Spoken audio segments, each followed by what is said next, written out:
ऐसी कानून व्यवस्था है आपकी, सब कुछ है आपके पास, फिर भी जो है महिलाओं पर रेप नहीं रोक पा रहे हो, हत्याएं नहीं रोक पा रहे हो, गरीबों, दलितों, पिछड़ों, किसानों, मजदूरों की जान नहीं बचा पा रहे हो। किसान सुसाइड कर रहा है, नौजवान सुसाइड कर रहा है, और बड़ी बड़ी बातें होती हैं, इधर भी अच्छे लोग हैं, इधर भी अच्छे लोग हैं, लेकिन अच्छाई तब होगी जब जमीन पे भी कुछ काम दिखाई देगा। और जमीन पे महोदय कोई काम दिखाई नहीं दे रहा है। जब कोई योजना की बात आती है तो सरकार हमसे मुंह मोड़ लेती है। आप बताइए, एजुकेशन का बजट कम कर दिया, हेल्थ का बजट कम कर दिया। मैं अपने क्षेत्र में गया तो आप विश्वास कीजिए, डॉक्टर नहीं है, स्कूल में मास्टर नहीं है, और कोई भर्ती ऐसी नहीं जिसका पेपर लीक नहीं होता है। तो देश किस तरफ जा रहा है और इसमें नौजवानों का भविष्य क्या है? पुरानी पेंशन को बहाल नहीं किया गया, इस पर चर्चा नहीं हुई। देश में मनरेगा समय न्यूनतम मजदूरी की दर 700 रुपए होनी चाहिए, समान काम समान वेतन पॉलिसी लागू होनी चाहिए। जो रसोई की चिंता करते हुए 500 रुपए प्रति सिलेंडर से ज्यादा के दाम नहीं होने चाहिए, जो महिलाओं को राहत मिल सके। बिजली के दामों में भी कमी होनी चाहिए। बेरोजगार युवाओं को 5000 रुपए भत्ता मिलना चाहिए, जो बेरोजगार युवा जो है अपनी पढ़ाई या अपना खर्चा उठा सके। एमएसपी की लीगल गारंटी कोई बात नहीं हुई है। किसानों को जो 6000 रुपए मिलते हैं उसको बढ़ा के 12000 रुपए करना चाहिए, और फसल बीमा जो है उसका सारा प्रीमियम सरकार भरे, किसानों पर बोझ ना लगे। विधवा, वृद्धा, विकलांग पेंशन प्रत्येक महीने 500 रुपए से बढ़ाकर 5000 रुपए की जानी चाहिए, क्योंकि महंगाई बढ़ रही है। देश में प्रधानमंत्री जन कल्याण योजना के तहत SC, ST, OBC और मुस्लिम को कितने घर दिए गए, इसका कोई आंकड़ा सरकार के पास नहीं है। महिलाओं के साथ रेप हत्या हो रही है, NCRB का डाटा पढ़ेंगे तो खून के आंसू रोने पड़ेंगे। युवा बेरोजगार है, सड़कों पे 80 करोड़ लोगों को 5 किलो राशन में जीवन यापन करना पड़ रहा है। जो बजट SC, ST को मिलता है, ना तो वोट हमारा राज तुम्हारा चलेगा, और आज हम कह रहे हैं ना ही वोट हमारा और नोट तुम्हारा चलेगा। इस बात का भी ध्यान जो है सरकारों को देना पड़ेगा। आपके माध्यम से सरकार से मेरी एक मांग है, सरकार इस योजना का लाभ भी अपने आप ले ले, सरह भी ले ले, कि 1 लाख रुपए सालाना बहुजन समाज के अत्यंत गरीब परिवारों को दे। 10 लाख करोड़ रुपए खर्च होंगे, लेकिन इस 1 लाख रुपए की योजना से एक झटके से एक परिवार गरीबी की रेखा से ऊपर आएगा, और इनके बच्चों को कुपोषण खत्म होगा, अच्छी शिक्षा मिलेगी, महिलाओं को सम्मानजनक जीवन मिलेगा, और इससे वास्तव में सबका साथ सबका विकास का नारा सार्थक होगा। अगर प्रश्न ये होगा कहां से आएगा, तो उसका जवाब ये है कि जब अमीरों का 16 लाख करोड़ रुपए माफ हो सकता है, कॉर्पोरेट टैक्स का घटाकर लाखों करोड़ रुपए का चुना सरकारी खजाने को लगाया जा सकता है, पेट्रोल डीजल के दाम 10 गुना एक्साइज ड्यूटी बढ़ाई जा सकती है, तो गरीबों को सरकार पैसा क्यों नहीं दे सकती? कि सरकार का जो सबका साथ सबका विकास का नारा लगभग वो असत्य महसूस होता है, क्योंकि अल्पसंख्यकों में मुसलमानों, जैनों, सिखों, बुद्धिस्टों के लिए कुछ दिख नहीं रहा, उनकी कल्याण कोई योजना नहीं है। मदरसों को जो बजट मिलता था वो कम कर दिया गया है। आर्थिक तंगी से लोग मर रहे हैं। इंटर्नशिप की बात हुई है, परमानेंट रोजगार नहीं है। और दिल्ली में क्या हुआ बच्चों के साथ कल? उनकी सुरक्षा की जिम्मेदारी क्या है? वो आए तो बनने थे IAS, IPS, और बन क्या गए? लाशें बन के गए यहाँ से। कोई ध्यान नहीं दे रहा है, किसी की नजर नहीं है। बहुत बहुत धन्यवाद आपका, आपने मुझे बजट पे अपनी बात रखने का अवसर प्रदान किया। मैं अपनी बात को शुरू करते हुए बहुजन समाज में जन्मे सभी संतों, गुरुओं और महान पुरुषों को नमन करता हूं। साथ साथ में भारत की महान जनता का भी धन्यवाद करता हूं कि उन्होंने लोकतंत्र की रक्षा इस बार की है।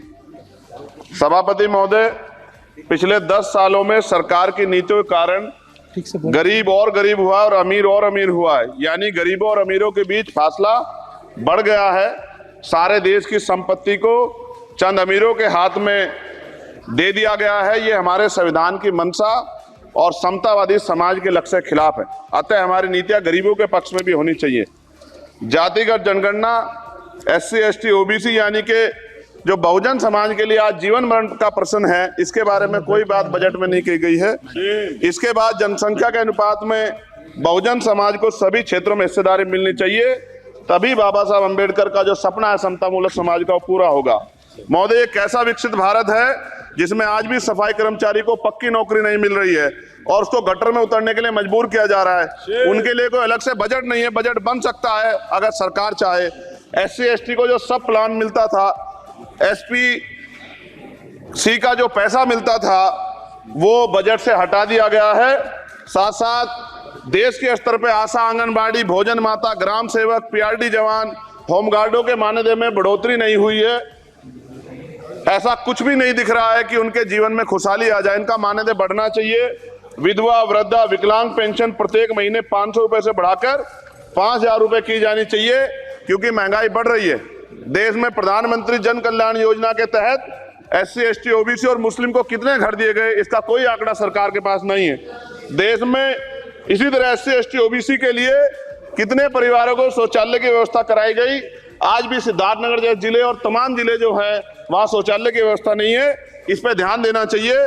देश भर में SC, ST, OBC के जो रिक्त पद पड़े हुए हैं, बैकलॉग भरना चाहिए। सरकार ने कुछ नहीं कहा। ये कैसी विश्व की 5वीं अर्थव्यवस्था है जिसमें आज भी SC, ST पे अत्याचार हो रहा है, महिलाओं के साथ रेप हत्या हो रही है। NCRB का डाटा पढ़ेंगे तो खून के आंसू रोने पड़ेंगे। युवा बेरोजगार है, सड़कों पे 80 करोड़ लोगों को 5 किलो राशन में जीवन यापन करना पड़ रहा है। जो बजट SC, ST को मिलता है, मेरे दाएं तरफ जो साथी बैठे उनको बुरा लगेगा, कर्नाटक में 14,732 करोड़ रुपए इन्होंने दूसरी योजना में लगा दिए और मध्य प्रदेश में आपने 95 करोड़ रुपए जो है दूसरे बजट में लगा दिए। हमारा जो मिलता है उसको तो मत छीनो भाई। MSP की लीगल गारंटी कोई बात नहीं हुई है। किसानों को जो 6,000 रुपए मिलते हैं उसको बढ़ा के 12,000 रुपए करना चाहिए और फसल बीमा जो है उसका सारा प्रीमियम सरकार भरे, किसानों पर बोझ ना लगे। रिजर्वेशन प्रमोशन में लागू नहीं किया गया, पुरानी पेंशन को बहाल नहीं किया गया, इस पर चर्चा नहीं हुई। देश में मनरेगा समय न्यूनतम मजदूरी की दर 700 रुपए होनी चाहिए। समान काम समान वेतन पॉलिसी लागू होनी चाहिए। जो रसोई की चिंता करते हुए 500 रुपए प्रति सिलेंडर से ज्यादा के दाम नहीं होने चाहिए। जो महिलाओं को राहत मिल सके, बिजली के दामों में भी कमी होनी चाहिए। बेरोजगार युवाओं को 5,000 रुपए भत्ता मिलना चाहिए, जो बेरोजगार युवा जो है अपनी पढ़ाई या अपना खर्चा उठा सके। मैं अपने क्षेत्र के विषय में महोदय आपसे कहना चाहता हूं कि पश्चिम यूपी में नगीना में एक एम्स बनना चाहिए, एक IIT बननी चाहिए, एक IIM बनना चाहिए। नगीना लोकसभा में उद्योग धंधे लगने चाहिए। नगीना की कताई मिल जो है उसको पुनः शुरू कराना चाहिए। RRTC जो योजना है सरकार की, उसको मेरठ से आगे बढ़ाकर मुजफ्फरनगर, सहारनपुर से नजीबाबाद नगीना होते हुए उसको नगीना तक ले जाना चाहिए। साथ साथ नजीबाबाद से मुंबई के लिए एक ट्रेन चलनी चाहिए और नगीना, श्योरा, किरतपुर में रेलवे के ओवरब्रिज बनने चाहिए। सभापति महोदय, सामाजिक न्याय मंत्रालय को 13,000 करोड़ रुपए दिए गए और जनजाति कार्य मंत्रालय को 13,000 करोड़ रुपए दिए, कुल 26,000 करोड़ रुपए। जो कुल बजट 48.20 लाख का लगभग 0.54% है, जबकि हमारी संख्या 25% से ज्यादा SC, ST की और बहुजन समाज की मिलाओगे तो 85% से ज्यादा है। और हमारे विकास के लिए सरकार 1% बजट 1% पैसा खर्च कर रही है, जो मिलना हमें चाहिए, जबकि मिलना हमें 25% चाहिए। ये ऊंट के मुंह में जीरा के समान है, कहावत हमने बहुत दिन सुनी थी। पिछले लंबे समय से हमारे साथ धोखा हो रहा है, लेकिन अब ये नहीं चलेगा। चंद लोगों की तराजू से देश के संसाधन नहीं बटेंगे। इस देश का बहुजन समाज बर्दाश्त नहीं करेगा। संसाधन का बंटवारा संख्या के आधार पे होगा। माननीय काशीराम साहब नारा लगाए थे, ना तो वोट हमारा राज तुम्हारा चलेगा, और आज हम कह रहे हैं ना ही वोट हमारा और नोट तुम्हारा चलेगा। इस बात का भी ध्यान जो है सरकारों को देना पड़ेगा। आपके माध्यम से सरकार से मेरी एक मांग है, सरकार इस योजना का लाभ भी अपने आप ले ले, सरह भी ले ले कि 1 लाख रुपए सालाना बहुजन समाज के अत्यंत गरीब परिवारों को दे। 10 लाख करोड़ रुपए खर्च होंगे, लेकिन इस 1 लाख रुपए की योजना से एक झटके से एक परिवार गरीबी की रेखा से ऊपर आएगा और इनके बच्चों को कुपोषण खत्म होगा, अच्छी शिक्षा मिलेगी, महिलाओं को सम्मानजनक जीवन मिलेगा और इससे वास्तव में सबका साथ सबका विकास का नारा सार्थक होगा। अगर प्रश्न ये होगा कहां से आएगा, तो उसका जवाब ये है कि जब अमीरों का 16 लाख करोड़ रुपए माफ हो सकता है, कॉर्पोरेट टैक्स का घटाकर लाखों करोड़ रुपए का चूना सरकारी खजाने को लगाया जा सकता है, पेट्रोल डीजल के दाम 10 गुना एक्साइज ड्यूटी बढ़ाई जा सकती है, तो गरीबों को सरकार पैसा क्यों नहीं दे सकती। महोदय, समय आ गया है, अब निजी क्षेत्रों में आरक्षण की व्यवस्था होनी चाहिए। SC, ST, OBC को निजी क्षेत्रों में आरक्षण मिलना चाहिए। और मेरी आपसे ये भी मांग है, क्योंकि अब समय की मांग है और देश तेजी से आगे बढ़ रहा है, तो मैं कहूंगा कि सरकार का जो सबका साथ सबका विकास का नारा लगभग वो असत्य महसूस होता है, क्योंकि अल्पसंख्यकों में मुसलमानों, जैनों, सिखों, बुद्धिस्टों के लिए कुछ दिख नहीं रहा, उनकी कल्याण कोई योजना नहीं है। मदरसों को जो बजट मिलता था वो कम कर दिया गया है। आर्थिक तंगी से लोग मर रहे हैं। इंटर्नशिप की बात हुई है, परमानेंट रोजगार नहीं है। और दिल्ली में क्या हुआ बच्चों के साथ कल, उनकी सुरक्षा की जिम्मेदारी क्या है? वो आए तो बनने थे IAS, IPS और बन क्या गए, लाशें बन के गए। यहाँ से कोई ध्यान नहीं दे रहा है, किसी की नजर नहीं है। साथ साथ मैं आपसे ये भी आग्रह करूंगा कि हम ग्रामीण क्षेत्रों से आए लोग देश से बड़ा प्रेम करते हैं और हम ये महसूस करते हैं कि सरकारें हमें सुनेंगी, सरकारें हमारे बारे में सोचेंगी। लेकिन ऐसा महसूस हो जाता है आजादी के 75 साल बाद, और जिसको अमृत काल कहा जा रहा है, आज भी SC, ST, OBC के लोगों पर अत्याचार हो रहा है। अभी 2 दिन पहले गोली से उड़ा दिया गया गाजियाबाद में, और राजस्थान में गर्दन काट दी गई। ये घटनाएं देख के डर लगता है, घर से निकलते हुए भी कि आने घर वापस लौटेंगे नहीं लौटेंगे।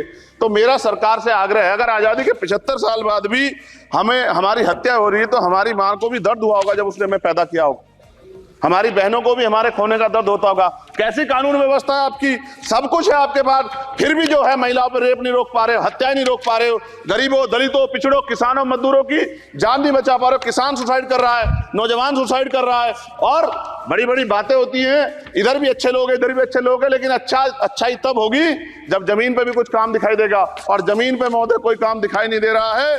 जब कोई योजना की बात आती है तो सरकार हमसे मुंह मोड़ लेती है। आप बताइए, एजुकेशन का बजट कम कर दिया, हेल्थ का बजट कम कर दिया। मैं अपने क्षेत्र में गया तो आप विश्वास कीजिए, डॉक्टर नहीं है, स्कूल में मास्टर नहीं है, और कोई भर्ती ऐसी नहीं जिसका पेपर लीक नहीं होता है।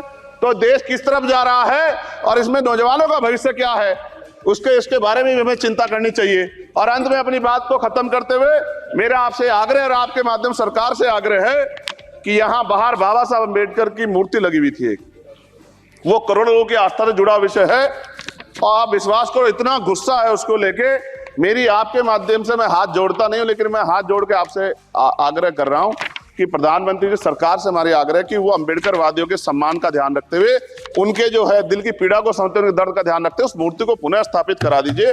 अगर इसमें कोई राजनीतिक कारण अलग बात है, लेकिन मैं कंक्लूड कर रहा हूं, मगर मैं आपसे कहना चाहता हूं इसमें बहुत गुस्सा है। जिस दिन अम्बेडकरवादी गुस्सा हो जाएगा, वो फिर इस सरकार को जो 24 में आ गई है, वो आने वाले चुनाव में ऐसा सबक सिखाएगा कि दोबारा पलट के नहीं देख पाओगे। तो मैं आपका धन्यवाद करता हूं, और मुझे विश्वास है कि सरकार मेरी बातों पे गौर करेगी और गरीबों के बारे में सरकार सोचेगी, गरीबों को आगे बढ़ने के अवसर प्रदान होंगे। धन्यवाद।